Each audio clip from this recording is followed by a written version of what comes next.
Magandang araw mga kanuga. Nandito po tayo ngayon sa Rosales Best House. At ngayon, matutunghayan po natin ang kwento ng isang tatay na magbabahagi ng kanyang karanasan sa paggamit ng mga Nuga Best products. Tara, kilalanin po natin siya. Tita, paano niyo po nakilala ang Nuga Best? Nakilala po namin ang Nuga Best dahil sa mga home manager na pumunta sa amin lugar. Dahil ang aking asawa ay na-stroke, nahirapan na rin maglakad, magsalita, at saka yung mata niya naduling. Hindi po siya nakakapag-drive ng tricycle. Dahil yun po ang aming kinabubuhay. Tita, kamusta naman po ang inyong karanasan sa paggamit ng mga Nuga Best products? Maganda ang Nuga Best product na sinalangan ng asawa ko. Dati hindi na siya makakalakad sa mga ilang araw na pagsalang niya, nakalakad na siya.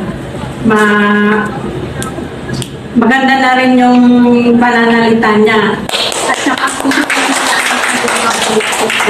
sa isang 2 buwan na pagsalang niya, nakapag-drive na rin po siya. At saka nakapasada na. So, ano naman po ang masasabi natin sa ating mga kanuganyans? Wala ng pagsalang at saka kaya ng pagkilar. Tito, ano naman po ang ating mensahe sa ating chairman na si Chairman Chosyong Yun? Nagpapasalamat po ako kay Chairman Chosyong Yun.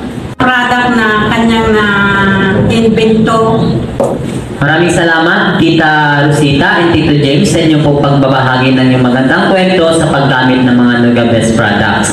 Ako po, si Home Manager Alvin, mula sa Rosales Best House, nagbabalita mula sa Nuga News TV. Kamsahamnida po, and sarangheyo!